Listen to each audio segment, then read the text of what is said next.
মানুষ যতই আধুনিক হোক না কেন, কিছু কিছু রোগের স্থায়ী কোনো চিকিৎসা বা টিকা এখনও বের হয়নি।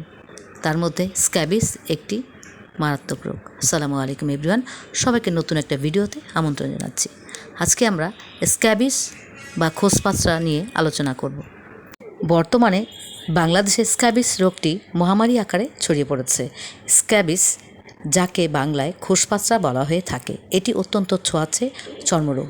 এই রোগটি মূলত সার্কোপটিস স্ক্যাবিয়া নামক এক ধরনের পরজীবী জীবাণুর কারণে হয়ে থাকে। স্ক্যাবিস রোগের লক্ষণ হলো তীব্র চুলকানি ও শরীরে গুটি গুটি র্যাশ হওয়া, যা সাধারণত কবজি, আঙুলের ফাঁকে, কোমর, ঘাড় এবং শরীরের অন্য অংশে দেখা যায়। বিশেষ করে রাতে চুলকানির তীব্রতা প্রচুর পরিমাণে বেড়ে যায়, যার কারণে ঠিকমতো ঘুমও হয় না। চুলকানির কারণে অনেক সময় অনেক জায়গায় বিব্রতকর অবস্থায় পড়তে হয়। স্ক্যাবিস সহজে এক ব্যক্তি থেকে আরেক ব্যক্তিতে ছড়ায়। বিশেষ করে আক্রান্ত ব্যক্তির ব্যবহার্য কাপড়, বিছানার চাদর, গামছা বা তোয়ালে ব্যবহার করলে সংক্রমণ ছড়ায়। বড়দের সাথে সাথে এই রোগটি শিশুদের মধ্যেও বেশি দেখা যায় এবং ঘনবসতিপূর্ণ ও অস্বাস্থ্যকর পরিবেশে এই রোগটি ছড়ানোর প্রবণতা বেশি। প্রথমবার আক্রান্ত হলে উপসর্গ দেখা দিতে 2 থেকে 6 সপ্তাহ সময় লাগে, কিন্তু দ্বিতীয়বার সংক্রমণের 24 ঘন্টার মধ্যেই লক্ষণ দেখা দেয়। স্ক্যাবিস চিকিৎসায় ব্যবহৃত হয় বিভিন্ন ধরনের লোশন ও ক্রিম। পারমিথ্রিন ক্রিম বা লরিক্স প্লাস লোশন, এলিকেট প্লাস লোশন, এই সব লোশন বা ক্রিম যা গলা থেকে পা পর্যন্ত শরীরের সর্ব জায়গায় মেখে 8 থেকে 12 ঘন্টা রাখতে হয়। তারপর কুসুম গরম পানি দিয়ে গোসল করতে হয়। 7 দিন পর আবার একইভাবে ব্যবহার করতে হয়।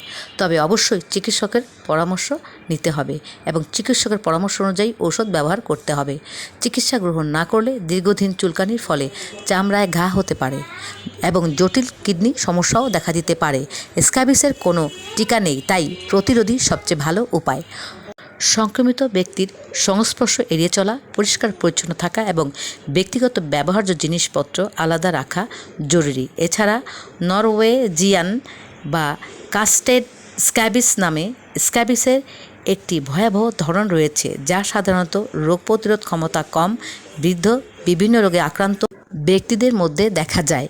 এই ধরনের স্ক্যাবিসে চামড়ায় স্ক্যালিং হয় এবং চামড়ার স্তর পুরু হয়ে যেতে পারে। স্ক্যাবিস অত্যন্ত ছোঁয়াচে রোগ, তাই পরিবারের অন্য সদস্যদের যদি লক্ষণ থাকুক আর না থাকুক, সবাইকে একই সময় চিকিৎসা করানো উচিত।